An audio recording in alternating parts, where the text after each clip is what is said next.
talking points. Pardon politics. The president clears his convicted son despite his promise not to do so.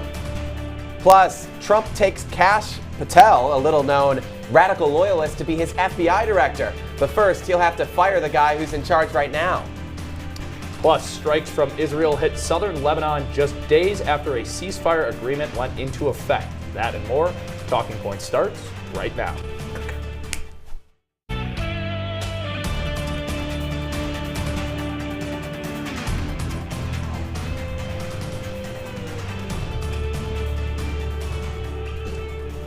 President Joe Biden promised not to pardon his son, but last night he did it anyway. Welcome into Talking Points. I'm Jake Morel. And I'm Luke Radel. Hunter Biden was set to be sentenced later this month for federal tax and gun convictions, which he would likely have faced jail time for. But now, because his dad's the president, that won't happen. Biden says he pardoned Hunter because he was, quote, selectively and unfairly prosecuted and, quote, treated differently from people who commit similar crimes. He went on to say, quote, no reasonable person who looks at the facts of Hunter's cases can reach any other conclusion than Hunter was singled out only because he is my son, and that is wrong. There has been an effort to break Hunter, who has been 5.5 years sober, even in the face of unrelenting attacks and selective prosecution. In trying to break Hunter, they've tried to break me, and there's no reason to believe it will stop here. Enough is enough. The decision is not a total surprise given Biden's close relationship with his son, but it's a major flip from what he said when he was running for re-election just a few months ago. Here's what he told David Muir in the days after his then rival Trump faced his own felony convictions. But one thing for certain is stop undermining the rule of law. Stop undermining the institutions. That's what this whole effort is. All the MAGA Republicans are coming out saying this was a fix, this was a jury that this was a judge that set up to get Trump. There's no evidence of any of that. None. He's trying to undermine it. Look, he got a fair trial. The jury spoke like they speak in all cases, and it should be respected. As we sit here in Normandy, your son Hunter is on trial, and I know that you cannot speak about an ongoing federal prosecution. But let me ask you, will you accept the jury's outcome, their verdict, no matter what it is? Yes. And have you ruled out a pardon for your son? Yes. You have. Well, much like in the Trump case, a jury of Hunter's peers convicted him on those counts. The former president, soon to be president again, responded to the news on Truth Social, saying, quote, does the pardon given by Joe to Hunter include the J6 hostages who have now been in prison for years? Such an abuse and miscarriage of justice. Jake, we're kind of mixing all of our different felons together between the J6 so-called hostages and Hunter Biden and Donald Trump, who will be the first convicted felon as president. What was your reaction to this news last night that this pardon would be coming down? Yeah, I think so-called hostages is an important Sure. important nuance there. But, Yeah. you know, when I saw this last night, I thought that I do see the move from Biden as a father to pardon his son. But he stated before that the rule of law should apply to everybody. It should apply to Hunter Biden. It should apply to Donald Trump. It should apply to everybody. I think this sets actually quite a dangerous precedent that Trump can kind of say when he's in office if he does things that are above the law, which of course he could be now protected by presidential immunity. But now if he does things above the law, you know he's going to point at Hunter Biden and say, well, you know, Joe Biden pardoned his son. Right. And he just appointed Charles Kushner, his son-in-law's father, to be ambassador to France after having to previously pardon him for his previous criminal convictions. It's really interesting to see how Joe Biden's words there about selective prosecution for political reasons have been parroted so often by Donald Trump and his allies. Yeah, absolutely, Luke. Well, moving on now, Trump in his first term fired the FBI director because he didn't like him, and he replaced him with somebody new. And now, in his second term, Donald Trump says he will fire the FBI director because he doesn't like him and replace him with someone new. Jake, everything old is new again. But this time, his pick is Kash Patel, a controversial figure who's turned himself into something of a MAGA media celebrity and author of the very first, Jake, children's book about Russiagate, the Russia investigation. It's called The Plot Against the King. You can see it here. He plays Kash, a wizard who protects King Donald from the machinations of, quote, Hillary Clinton. You can see her Is that back an AI there. illustration? It's a real book, Jake, and it's a bestseller on the charts. Congrats, Kash Patel. According to who? Kash Patel. Okay. I'm not kidding. It has sold a lot of copies. I have not bought one yet. Well, it's a great Christmas Speaking gift, of his writing skills, he also wrote another book called Government Gangsters about the so-called deep state, which included an appendix with a list of alleged deep state operatives, people he would likely target as FBI director, which he, of course, is now appointed to. Yeah, that list, which you see scrolling by here, includes Joe Biden, Kamala Harris, as well as Alyssa Farah from The View, Bob Mueller from season 1 of The Trump Show, and the current FBI director, Chris Wray. Cassidy Hutchinson is on there as well. So joining us now is Talking Points analyst Peter Barry with what could happen next for Patel. Hey, Peter. Hey, Luke and Jake, that's a pretty long list, but President-elect Trump has tapped him to be the new FBI director. This appointment sets up a potential fight between the Trump administration and the Senate. Patel is going to need Senate confirmation to become the next FBI director. Christopher Wray, the current FBI director, was appointed by Trump in 2017, but Trump fired James Comey, an Obama appointee, to open the position for Wray. FBI directors are appointed to 10-year terms to make them protected from political pressure. But let's take a look at who Kash Patel really is. He worked in the first Trump administration and under the National Security Council on Terrorism, and he was the chief of staff of his last Secretary of Defense, Chris Miller, and he was also a Justice Department attorney, but he was floated as a name for Bill Barr's Attorney General as the FBI Deputy Director, but Bill Barr said, quote unquote, according to Politico, over my dead body. But some of Patel's comments have worried Democrats, as he has said in the past that the mainstream media has been the quote unquote enemy and is actively working against the people. Everywhere. And the one thing we will do that they never will do is we will follow the facts and the law and go to courts of law and correct these justices and lawyers who have been prosecuting these cases based on politics and actually issuing them as lawfare. We will go out and find the conspirators, not just in government, but in the media. Yes, we're going to come after the people in the media who lied about American citizens, who helped Joe Biden rig presidential elections. We're going to come after you. Whether it's criminally or civilly, we'll figure that out. Whether Patel could actually prosecute the media or government officials is unlikely, as he would be breaking the FBI's own guidelines that investigations cannot happen with sufficient evidence. In response to Patel's pick, Biden's national security advisor Jake Sullivan went on Meet the Press to comment on Trump's plan to force out FBI Director Wray. The Biden administration adhered to the longstanding norm that FBI directors serve out their full terms, because the FBI director is a unique player in the American government system. They're appointed for 10-year terms, not terms just for the duration of a given president.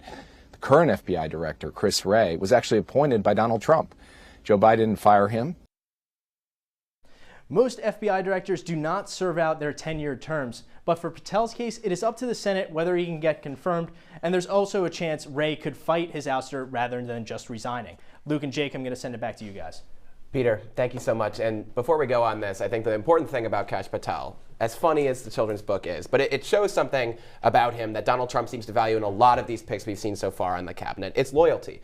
There's a profile about him in The Atlantic, which I highly recommend, called The Man Who Will Do Anything for Donald Trump. And it seems like Donald Trump wants someone like that in a very powerful post at the FBI. Yeah, absolutely. And I think powerful post is a really important word that you said there. And something I want to talk about that Peter said was the 10-year term, right? The whole point is that it's not a political appointment. Right. And now you're appointing somebody who's the man that will do anything for Donald Trump. It's, as we say multiple times on the show, sort of turned upside down. Exactly. Well, hopefully we won't end up on that enemies list, but coming up on Talking Points, Canadian Prime Minister Justin Trudeau met with President-elect Trump this weekend, just days after Trump threatened to impose a hefty tariff on Canadian goods. What they discussed in their meeting when we come back.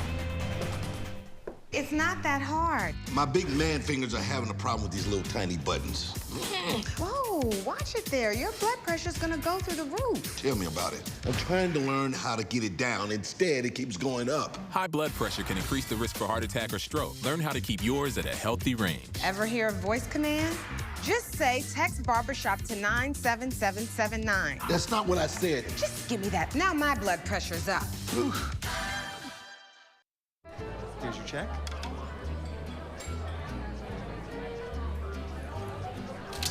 Oh, you got it.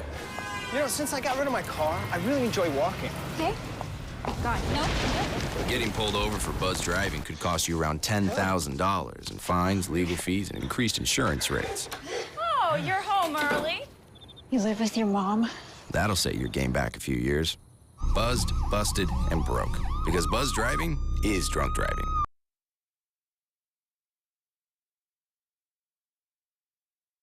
Well, Thomas, you've got prediabetes.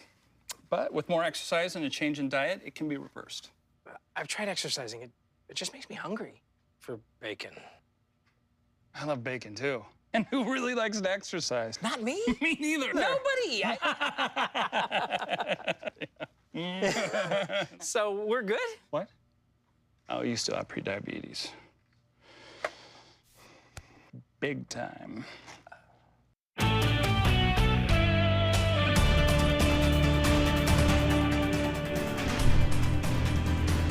Welcome back into Talking Points. Jake Morel alongside Luke Radel. Well, we've seen a lot of promises coming from President-elect Donald Trump since his victory just around a month ago. But one of the most discussed recently was his threat to impose a 25% tariff on Canada, one of the United States' closest allies. Yeah, and recently, leaders from both Canada's Liberal and Conservative parties have teamed up to combat these threats of a high tariff against the country from President-elect Trump.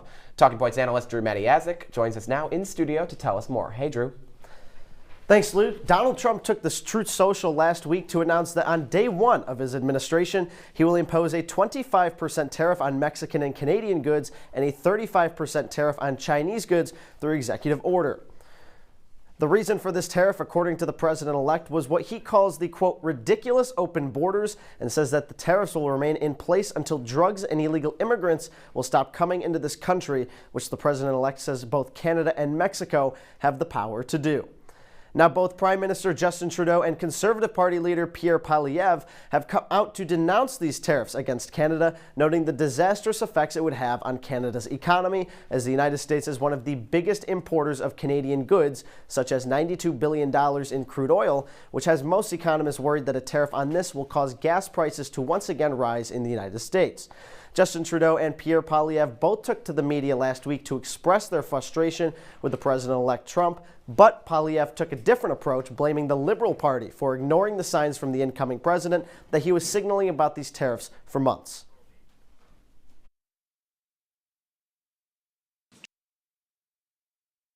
Justin Trudeau and Chrystia Freeland were surprised, amazingly. Everyone else knew something like this could be coming because President Trump had been talking about it for years on the campaign trail. These tariffs, I can't believe that Trudeau signed a trade deal with Trump that leaves open the possibility of a 10% tariff for us. But more importantly, I'll fight fire with fire. I spoke with Donald Trump yesterday evening, talked about how important it was for us to work together to solve some of the challenges we're facing as a continent, as countries. I clearly spoke with the President of the United States an hour and a half after he put out his suggestion on tariffs. The reality is we're going to continue to work constructively with the incoming administration. Prime Minister Trudeau wasted no time and flew down to Mar-a-Lago on Friday to have dinner with President-elect Trump and fellow Republicans. Another notable guest seated at the table is the nominee for Secretary of the Interior, Doug Burgum, who would have a much more important role if the United States were to lose a lot of their crude oil imports from Canada under these proposed tariffs. Yeah, Drew, we know this election in Canada is just around the corner next year. Do you think these tariffs will have any impact on the Liberal Party's chances of retaining control of Parliament? Definitely, Jake. I mean, Justin Trudeau has a 26% approval rating right now. It's not looking good for the Liberal Party. And on top of this, many Oxford economists think that this can cause a recession in Canada, which would not be good. Liberal Party they still have a year. I'll say that. They still have a year to get things done and to prove to Canadians that they can reverse this trend and get Canada back on the right track. But as of right now, a recession in Canada would look like a landslide victory for Pierre Poilievre and the Conservatives in Canada. Drew, thank you. We'll have to keep an eye on that throughout the next year. Well, one of President-elect Donald Trump's top policy points that broke through to voters was the economy. Trump has promised more tariffs and less taxes, just like the one that he's threatening to put on Canada. Exactly. Now his economic team is starting to come together, taking shape. Our Alex Burstein joins us now in studio. Alex, Who's going to be working with the president-elect when he comes into office on that all-important issue of the economy?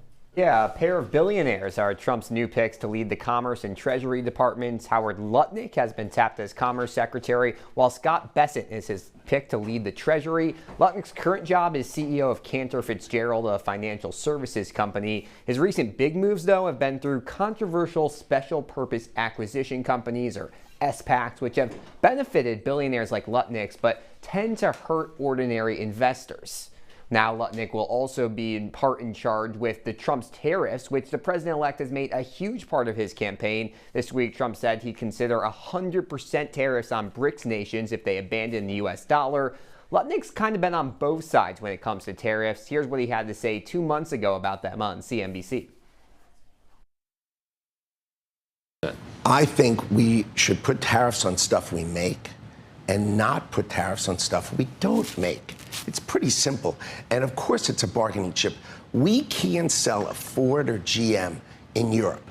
You go to Europe, you can't sell a Ford or GM. Why? There's 100% tariffs.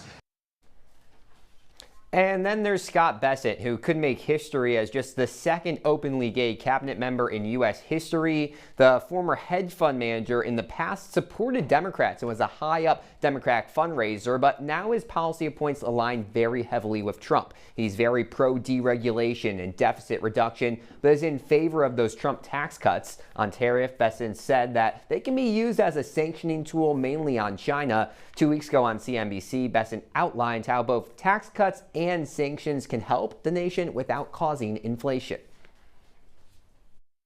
You can't have it both ways. You can't say a tax cut's inflationary and a tariff is also inflationary, right? So right. I don't think they're necessarily inflationary.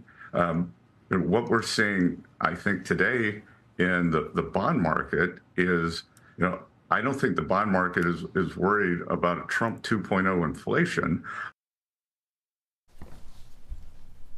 We want to welcome Ben Bassick to the desk to discuss this. Alex, also welcome to the desk. Ben, what do you want to start with? Yeah, so talking about Bessent, I think something we got to focus on is this plan here. He calls it, I guess, his 3-3-3 plan, which is to decrease, make the deficit, which is excess government spending, 3% of the total gross domestic product, grow the GDP annually by 3%, and produce 3 million more barrels of oil per day. Now, the interesting thing about this plan, it's solid on paper. It's getting received well by a lot of Americans, but he's going to have to juggle with deregulation, additional energy production. We know Lee Zeldin and Doug Berger are going to be huge players when it comes to that, and he's going to have to juggle Trump's tariffs. That's a huge thing. I know I talk about tariffs a lot, but we're doing it again.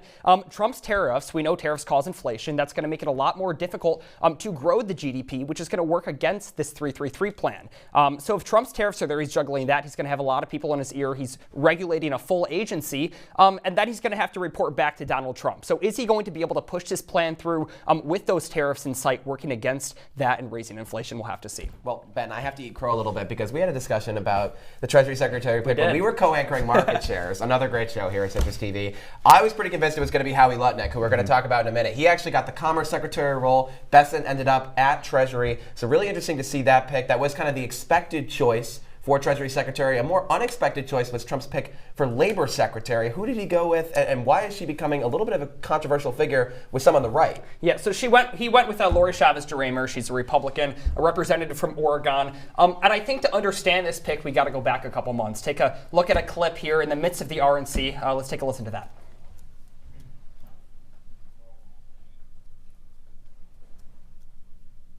Any reaction to the Teamsters' decision not to endorse? No, they were. It's a great honor. They're not going to endorse the Democrats. That's a big thing. And this is the first time in, I guess, 50, 60 years that that's happened. Democrats automatically have the Teamsters. They took a vote, and I guess I was at 60% or more. And that's a great honor. Yeah, so I think the important thing here is that the president at the time, and still president, of the Teamsters, Sean O'Brien, he refused to endorse Kamala Harris. That kind of gave him leeway now to nudge Trump on the shoulder and say, hey, I really like Chavez. I think she'd be a great pick for labor.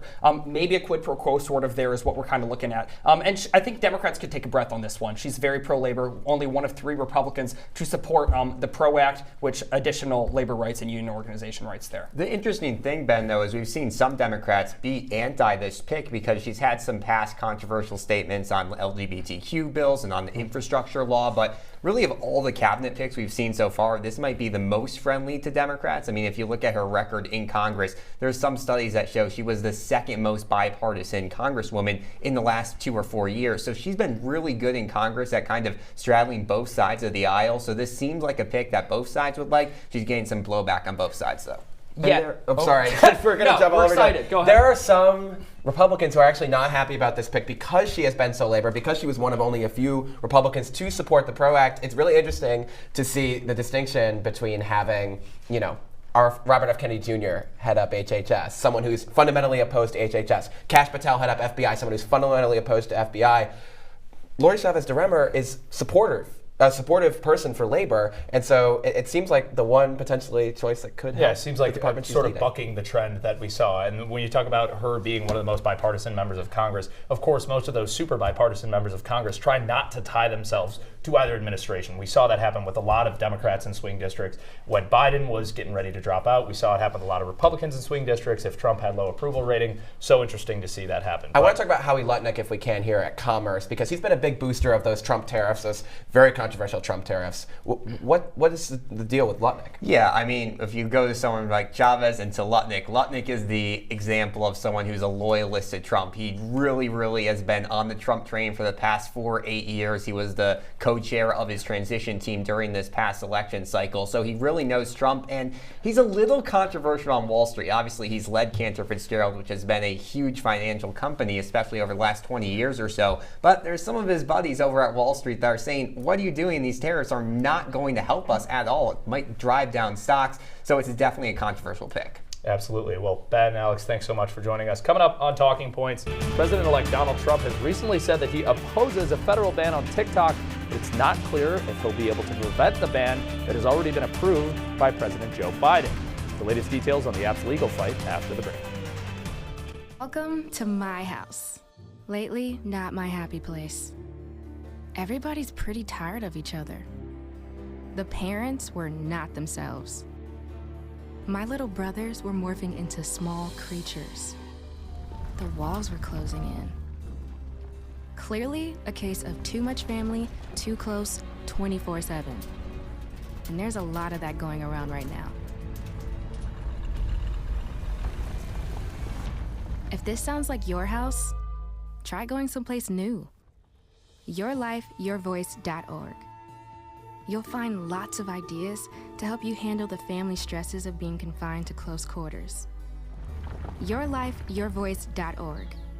It might not get you out of the house, but it could help you find a little more breathing room.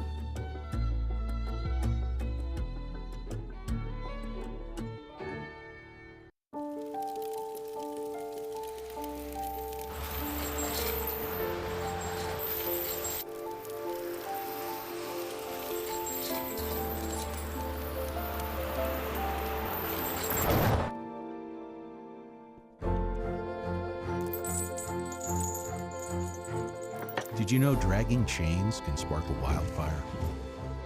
Only you can prevent wildfires.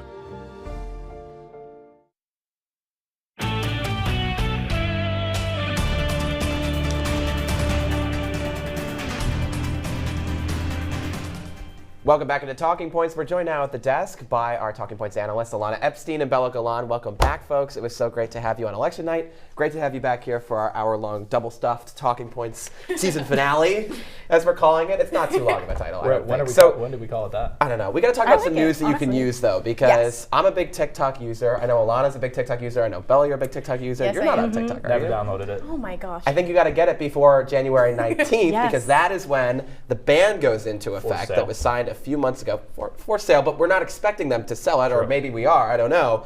That's the question. What is this bill, Alana, that was passed a few months ago? It's kind of flown under the radar since then, but now we're coming up on that deadline for the We full are, sale. yeah. So this was a legislation that was passed by President Joe Biden in April that said if TikTok doesn't sell itself to an American owner by the time that Trump takes office, that TikTok is going to be banned. Congress passed this law in April. It set a 9-month deadline for TikTok's owner ByteDance to divest from the app, or it's going to be booted from app stores. So TikTok filed a lawsuit against this and said that this ban infringes on its First Amendment rights. TikTok is arguing, saying that it's not possible technologically, commercially, or even legally for this to happen because it works with ByteDance, and TikTok would not be nearly as big without ByteDance. That's what they're saying. But the Justice Department has not changed its stance. It says that ByteDance, the Chinese ownership, is a threat to national security, and so both sides need this court ruling by this Friday, December 6th, to put necessary plans in place. And we could be seeing a TikTok ban here in the United States as early as January 19th. I can't believe it's already December. That's literally next month. It's gone so fast, Alana. And I want to bring you in here, but first I want to talk a little bit about the politics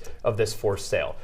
AOC voted against it in the House. Marjorie Taylor Greene voted against it in the House. Pretty much everyone in between that voted for it. The horseshoe bending together. It passed with flying colors in an era that a lot of things don't pass with flying colors. What do you make of the bipartisanship in Congress on this forced sale? Right, yeah. So as you said, even though the House is pretty bipartisan, they were all voting for the ban. Trump's cabinet is pretty divided. They're split. Some people are calling for an outright ban, while others really benefit from having TikTok and having TikTok's accounts. They're viral on that platform. But as for the people that are calling for the outright ban, we got to look at Project 2025. It refers to TikTok as a tool of Chinese espionage that should be outlawed. And taking a look at Brendan Carr, the FCC chair, he wrote that one of his main priorities during his term is reining in big tech, which does include TikTok. Then we also have to look at the Heritage Foundation, which is a conservative think tank, but they were part of writing the foreword to Project 2025. And President Kevin Roberts said, quote, when writing with TikTok and other social media platforms, they are specifically designed to create the digital dependencies that fuel mental illness and anxiety, to fray children's bonds with their parents and siblings. Federal policy cannot allow this industrial-scale child abuse to continue, which is very, very strong statement. But then on the other side of that, a lot of his cabinet members also have big followings on TikTok, and they really benefit from being able to put their policies on that platform. For example, J.D. Vance has over 2 million followers. RFK Jr., over 3 million followers. And the list continues. And it's obvious that with the 2024 election and how they use TikTok for campaigning, why some political figures really don't want this app to go away. Well, you talk about the members of his cabinet. Trump himself has had something of a checkered history on this. I'm old enough to remember the days of yore in 2020. Remember we had the masks and we were wiping down the groceries? I remember seeing on the news Donald Trump saying he wants to ban TikTok, but then he decided to run for president again. He lost the last time, even though he won't say it, but he lost the last time. Decided to run for president again, wanted lots of young people to vote for him, so he went on TikTok. And what did he have to say to those people? Yeah, like you said, he was very, very against it, called it a national threat, and said that it was a way for the Chinese government to get data on Americans, and he was against it completely. But now he's completely done a 180, reversing his stance. He even was asked in an interview about what he thought about the threat of TikTok now, and this is what he had to say. You just talked about Chinese technology, the need to defend against it. TikTok and the threat people see to many kind of American children and things like that. But why do you no longer see TikTok as a security threat? I think it is a threat. Frankly, I think everything's a threat. There's nothing that's not a threat. Yeah, so like he's saying, it's a threat no matter what, so he's still benefiting from it, especially since he has 14.6 million followers on the app. That's the most out of any U.S. politician. And the fact that he used TikTok to his advantage when campaigning, a lot of people followed him.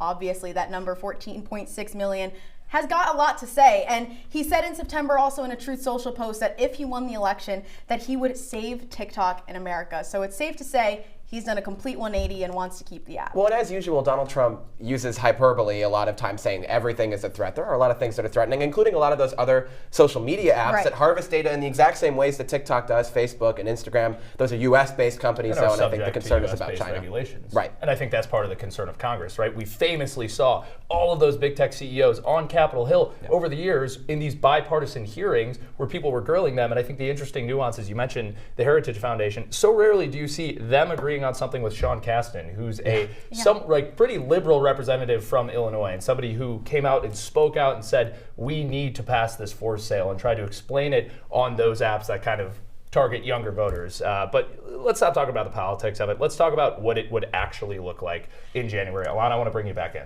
Yeah, so if this court rules this week to uphold this TikTok ban, which it actually is looking like, TikTok will first have some time to appeal the case before January 19th. Again, that's next month. But something like this really hasn't happened before. So likely if this TikTok ban does happen, you won't not see TikTok on your phone. You'll still have it on your phone. You just won't see it in the App Store. So if you don't have TikTok yet, you might want to get it now before January 19th. Internet service providers will stop enabling TikTok distribution. Oracle is a company that handles TikTok's user data. They might stop supporting the app. It's unclear how quickly this would all happen. It's also unclear how this would affect TikTok Shop, which is kind of like a knockoff Amazon. It's actually been doing pretty well. So if you have an order that's still out and going, it's unclear how that would all happen. But something interesting that I want to point out is that the US has the most TikTok users out of any country. According to Pew Research Center, 6 in 10 US adults under 30 say they use TikTok, 6 in 10 teens ages 13 to 17 say they use TikTok, and 4 in 10 US TikTok users say they regularly get their news on there. That's pretty interesting to me. Also, many people use TikTok as a primary source of income. People make big money on TikTok. Out of all other social media apps, creators can make between $1,000 and $20,000 per video. So based on all of these stats, it's pretty interesting to me, and it's going to be really interesting to see what happens. And I would imagine the other 57% of those people get their news from right here on Talking Points. It's the best place to get their news because we have all the best people. We have Alana Epstein, we have Bella Galan. Thank you both so much for being here. Coming up for us on Talking Points, Speaker Mike Johnson has a simple message for the president-elect. Stop taking my House members from me. My majority is super small. How Trump's cabinet picks could leave the House with a razor-thin margin in 90 seconds. Look at you. You're at the top of your game. You're unstoppable. Nothing can throw you off track. Wait, is that your car? Uh-oh. Yeah, I saw that coming. That will throw you off track. You're looking at around 10 grand in fines, legal fees, and increased insurance rates. Let's try this again. Smart move. Because buzz driving is drunk driving.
Welcome back into Talking Points. Donald Trump made a big selection for his cabinet last week, appointing Linda McMahon as Secretary of Education. I believe we have a photo of Linda McMahon to take a look at here. She used to run the Small Business Administration for Trump, and if you recognize that last name, it's because she is the spouse of Vince McMahon, who the two of them ran the WWE. A little educational fun fact for you, Jake. Donald Trump is the only U.S. president who is in the WWE Hall of Fame. Wow. Yeah, but McMahon has no teaching experience, which will mark the second time Trump has picked someone without any teaching experience to run the Department of Education. His last education secretary was Betsy DeVos. They both came into office pledging to abolish the Department of Education. That obviously didn't happen during Trump's first term, but could happen this time around, Jake. Could happen this time around. No teaching experience. She did have a little bit of experience running the education department in Connecticut, which she resigned within a year of receiving because she didn't have teaching experience. But like you mentioned, they've done this big talk about abolishing the Department of Education. This has become more and more of a hot button issue over the last 4 years. We've seen fights for parental rights, which we're still not sure exactly what that means. Is that making principals political appointees? Is that having more influence in the school board? We're not sure. But like I said, this has become a hot button issue, and there's a lot of things that Trump has said that he's going to do with the Department of Education. We're not really sure if he's going to be able to do them. But one thing that I want to point out is he really wants to give power back to the states on the Department of Education. He said that he's going to allow states to bring back school prayer in public school, something that we have not done in public school because it's public school and this country was built on the separation of church and state. He's talked about supporting school choice, which you'd have to imagine would have huge legal battles in the Supreme Court. And this court that is now a heavily conservative majority could go the way of school choice advocates on that, something that we haven't seen since the early 2000s with those Chanin and Bollock battles in the Supreme Court that were so famous, and those experiments in Cleveland and Milwaukee on school choice. He's talked about pulling federal funding from schools that teach critical race theory, something that has spread across the United States and would affect a lot of schools. He's talked about, I want to go back to this, parental rights, which again, we're still not sure exactly what that means. Do they want to make principals political appointees? We're not sure, right? Is it giving parents more choice over the school board, which they can already vote for? It's a lot of things that he's said. Now it's going to be interesting to see how McMahon implements many of these things that he said he's going to do. I think for folks who aren't familiar, the idea of school choice might be, like, it sounds like a really good idea, maybe, in principle. It's kind of like the pro-choice versus pro-life argument. Well, I'm pro-choice, I'm pro-life, I love life, like whatever. But when you actually look at the policies of what these things are about, school choice is about taking money out of public schools and sending it towards private schools, some of them that have a more religious bent to them, which again is not something that everybody would support. And when we look at folks who are leading the front edge of putting Bibles in the classroom, putting prayer back in school, leading the way on school choice, I think of someone like Ryan Walters, who's the superintendent of education out of Oklahoma. He's been pushed very hard for his pretty radical views in terms of putting religion into public school classrooms, including by CNN's Pamela Brown. I want to take a look at some of their exchange. Thousands of people, including parents who signed a petition to impeach you with more than 14,000 signatures at last check, say this is government overreach. And where is your authority coming from to enforce this prayer video to be played in schools? I appreciate you pushing that left-wing narrative here, but here's the reality. It's not a left-wing narrative. I'm literally talking about a petition that parents have signed that's gotten more than 14,000 signatures that have raised this issue. It's pretty clear on religious liberty. The Constitution's crystal clear on religious liberty. I know the left doesn't want our kids to know anything about the role the Bible played in American history. They don't want any of our kids to know about the Constitution.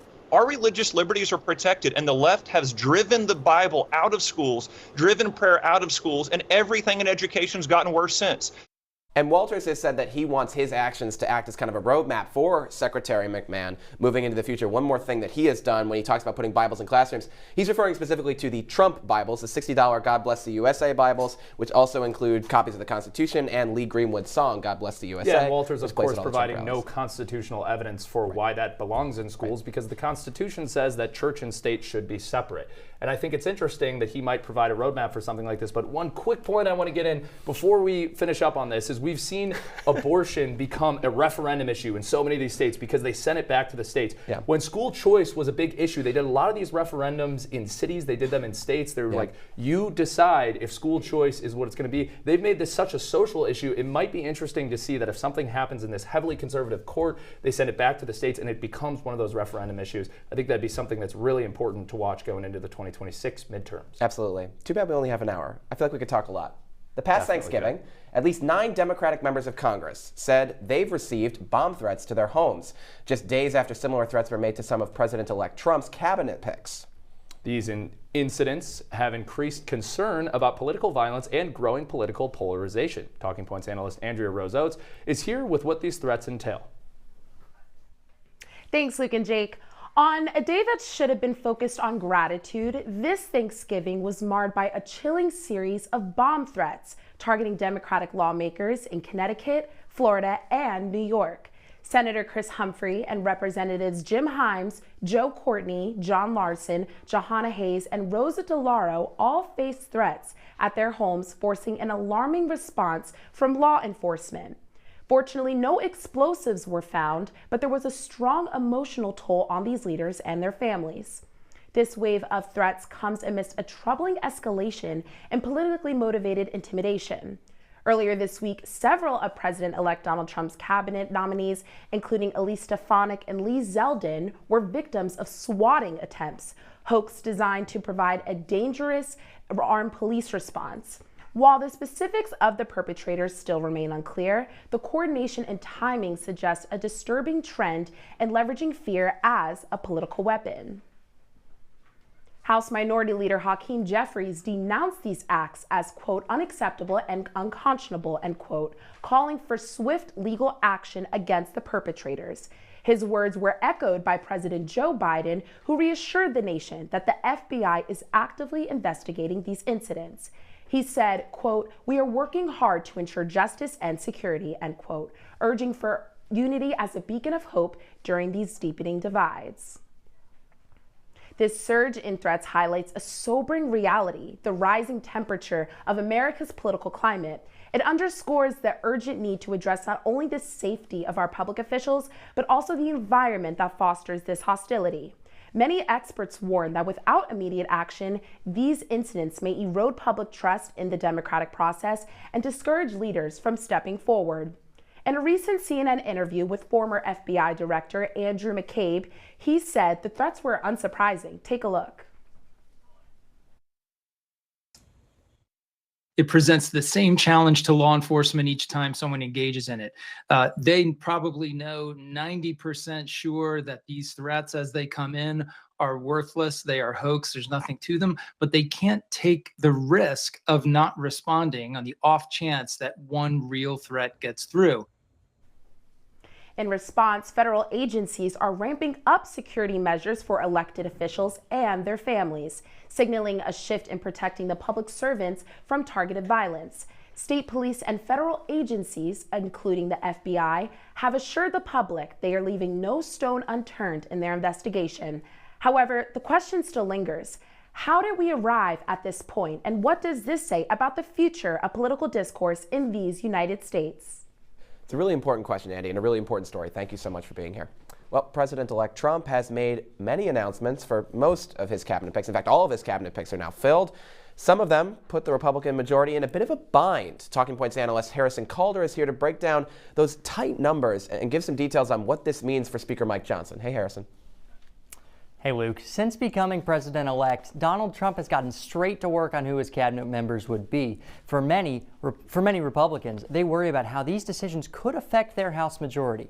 Now, let's take a look at where these things stand here, as it is currently a 220-seat majority here for the Republicans if these races hold in the House races. That's already down from 222 when we saw back in the next election cycle. And although these races aren't final, 218 is the number of Republicans need for their majority, and this causes the conservative concern to rise as a few Trump cabinet picks are already in jeopardy.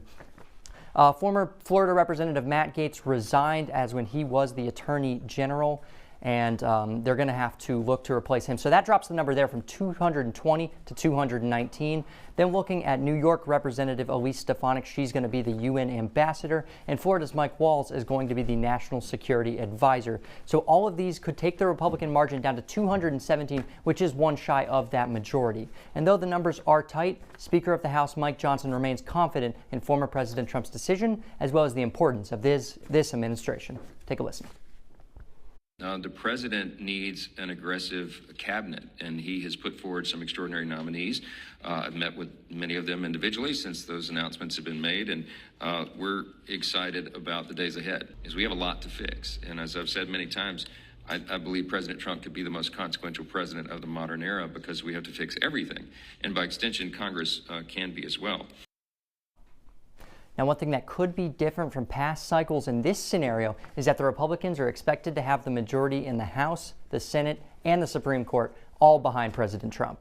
This creates yet another flip where the Democrats had control of all three branches of government from early 2021 to early 2023. Diving even deeper into voters switching their support, the last time back-to-back presidents represented the same party was Ronald Reagan and George H.W. Bush from 1981 to 1993. The cabinet decisions are going to determine a lot in the future of the House. The Senate will decide who gets to be in for many of these positions, and depending on their choices, Trump will pivot from there. Jake? Harrison Calder, thank you. Coming up on Talking Points, Israel and Lebanese militant group Hezbollah have agreed to a ceasefire that would end nearly 14 months of fighting. We'll have more on this tense agreement when we return. Leaving hot coals improperly extinguished can cause a wildfire. Hey guys, it's Smokey! It looks as if Smokey is going to use the drown, stir, drown and feel technique. After the first drown, a good start. Next, another drink.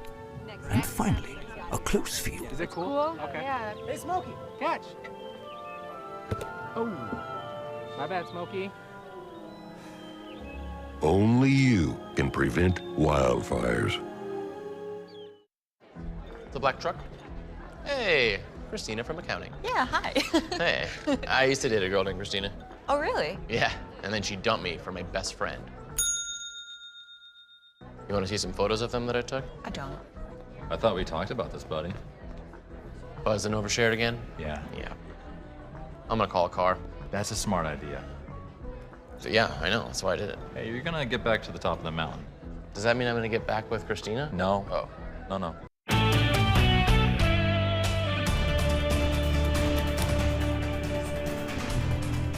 Welcome back into Talking Points. Jake Morel alongside Luke Radel. A shocking development about President-elect Donald Trump's pick to lead the Department of Defense. The New York Times reported that the mother of Pete Hegseth sent an email to her son back in 2018 about his treatment of women.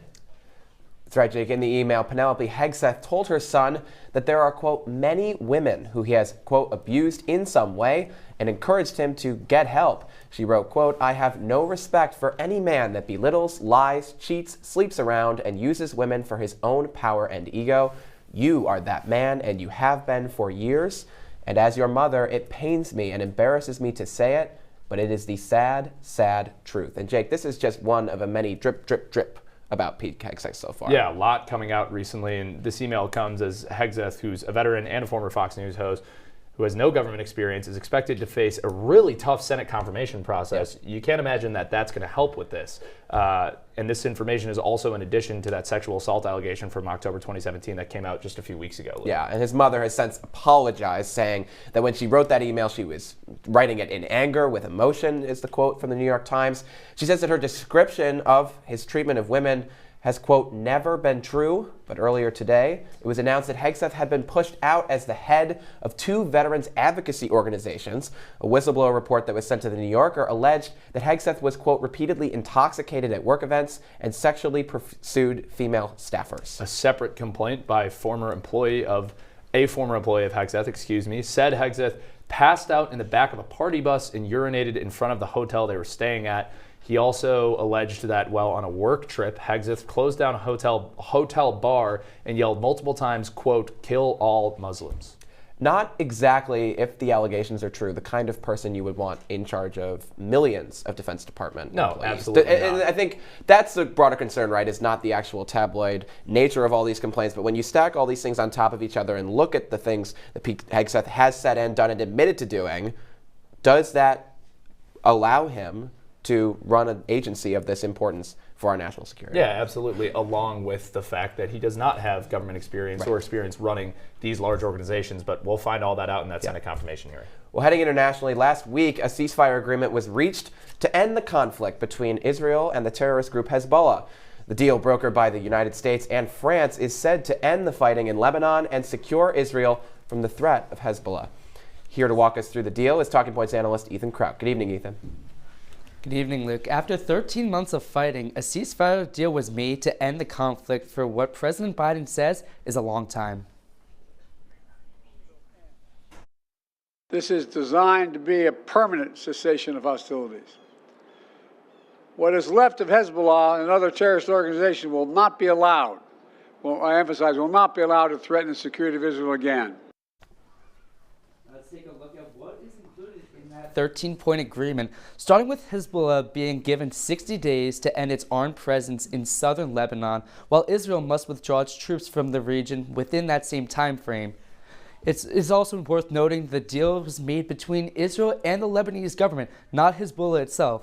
In order to make sure the agreement is permanent, like Biden said, the Lebanese government will prevent Hezbollah and other armed groups from attacking Israel. The Lebanon army will deploy 10,000 troops to the south to dismantle Hezbollah's infrastructure and stop illegal weapons from entering the country. Questions have risen about the troops' role in enforcing the ceasefire and if they will confront Hezbollah if necessary, potentially raising tensions in the region even further. The Lebanese army also says it does not have the money or resources to carry out the role in the ceasefire. However, the U.S. and France say they will work with other countries to provide support. Yeah, Ethan, has the fighting between Israel and Hezbollah actually stopped since this agreement was reached? Yeah, hostilities have not stopped between the two parties since the ceasefire agreement was reached. Just yesterday, Israel conducted an airstrike in southern Lebanon. Israel said that they were trying to prevent a potential Hezbollah attack and said that they were just enforcing the ceasefire agreement. Now, the U.S. and France, on the other hand, say that Israel may actually have broken the ceasefire agreement. Now, Hezbollah today just launched 2 projectiles into northern Israel, so tensions certainly have not lowered since the ceasefire agreement has been made. Yeah, Ethan, President-elect Trump and his allies have taken credit for this deal. Is that warranted? So President Trump and his incoming administration were kept informed throughout the negotiation process, and Trump's pick for National Security Advisor Mike Waltz said, quote, "Everyone is coming to the table because of President Trump," end quote. Now, the current National Security Advisor, Jake Sullivan, had a different view on what was the main cause of this. Take a listen. And finally, Kristen, I would just say that you've done a good thing when other people take credit for it. We're proud of the work we've done on bringing this ceasefire about. And it came about because of the relentless diplomacy directed by the current President of the United States. Yeah, it's also worth noting that Trump himself and his administration were not directly involved in the negotiation. Guys? Ethan, thank you very much. And we do have a little small note of breaking news here that Donald Trump has announced that this weekend he'll be visiting Paris, France for the reopening of the Notre Dame Cathedral, writing in part on Truth Social. President Emmanuel Macron has done a wonderful job ensuring that Notre Dame has been restored to its full level of glory. So that's what we have coming out of one side of Europe. Out of the other side, rising tensions in the Russia-Ukraine war as Russian President Vladimir Putin has threatened to strike Ukraine with a new missile. This comes following multiple attacks by Moscow on critical energy infrastructure, causing millions of Ukrainian homes to be left without power. For all these developments is Talking Points analyst Lucy Schaefer. Lucy? Yeah, guys, the tension between Russia and Ukraine is rising due to the latest waves of attacks on energy. This has left millions of Ukrainian homes without power and is now Russia's 11th large-scale attack on Ukraine's energy supply just this year. Russian President Vladimir Putin said these attacks were in response to strikes made on Russian territory, which use U.S.-made attack missiles. Putin claimed the missiles hit 17 targets, which he described as military facilities, defense industry facilities, and their support systems, without addressing the attack on power infrastructure. He later went to say he will always respond when American-made missiles are put to use.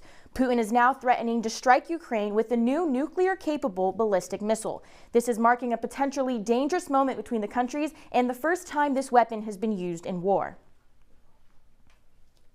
He is also claiming this missile can get around air defense systems, and if the several warheads are used together, it will match the power of a nuclear strike without having any nuclear charge in the weapon. Ukrainian President Vladimir Zelensky responded, saying the use of this new weapon is a clear and severe escalation in the scale and brutality of this war. Guys?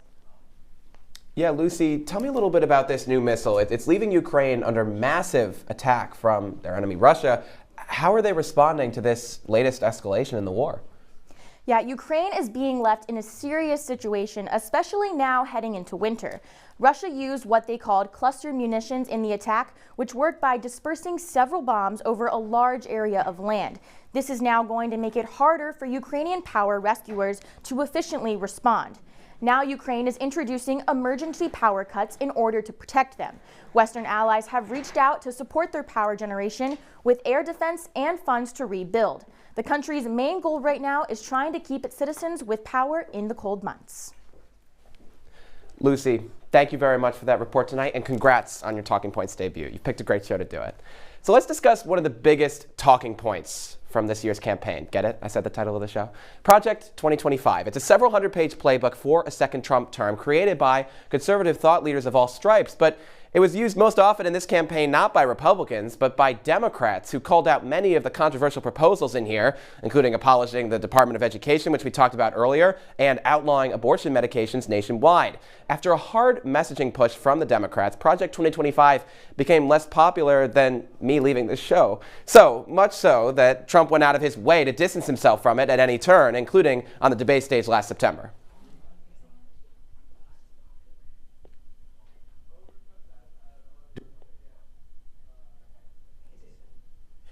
do. As you know, and as she knows better than anyone, I have nothing to do with Project 2025. That's out there. I haven't read it. I don't want to read it purposely. I'm not going to read it. This was a group of people that got together. They came up with some ideas, I guess some good, some bad, but it makes no difference. I have nothing to do. Everybody knows I'm an open book. Everybody knows what I'm going to do. So Donald Trump says he has nothing to do with it, and yet now that he's staffing up his cabinet, all sorts of co-authors of Project 2025 are joining. You have Russ Vought heading to the Office of Management and Budget, an important position that defines how the government will be funded. Tom Homan is his border czar. Brendan Carr is heading up the FCC, which regulates TV and cable broadcasts. John Ratcliffe is running the CIA. So it seems like, for Donald Trump, promises made on Project 2025 were not exactly kept. I'm going to turn things over now to my other co-anchor out in the field. Jake Morel, where are you? In the hallway. Hey, and Luke, this thing I'm right just here outside is in the how hallway. those people And in this this control room talk to me, but I'm going to take it out right now because I'm going to walk in and give them a personal thank you. Two of our seniors working their last Talking Points show tonight, two who are very great friends of mine, two people whom I love very dearly, two people who have been just absolutely instrumental in shaping me as not only an anchor, but also a person and a student at this university. I'm going to start with Talking Points executive producer Ashley Sloan. Ashley, thank you so much for everything you've done for this show. You can see her on the TD board right now. That means the reason the show looks good is because everything that Ashley is doing right here. Ashley, how do you feel about your last Talking Points show? Talking Points show. We did get him on a surprise here, so how do you feel about it? Bittersweet. I love this show. I'm so excited to watch when I leave and see where it goes. Absolutely, Ashley. Well, we thank you so much. You have been a fantastic producer and an even better person to work with. And now I'm going to turn over to my good friend Dylan Brendel, somebody who I absolutely love, somebody who has been just a person that's been there for me all of college. Dylan, you're so loved at this station. You've done a ton for this show. You've done a ton directing us and kind of keeping us on the right path. How does it feel to be doing your last Talking Points? It's crazy. This show has been such a big part of my experience here at Citrus, especially since I became news director. When I did that, when I started getting involved in Talking Points and getting involved with this show, and it's been so great. It's such a great show to be a part of. It's such a great family here on Talking Points, so really fun to be a part of this show. Yeah, absolutely. Well, DB, thank you so much. Ashley, thank you so much. Best of luck to Dylan. He's getting a job next semester. He's going back to his home of Pennsylvania, working as a producer. But we'll be right back with one more thing on this semester of Talking Points. Ready to see clean. I'm an actor in an ad that was given 12 seconds to remind you that if you're high, just don't drive. Because if you feel different, you drive different. It's illegal to drive high everywhere anyway.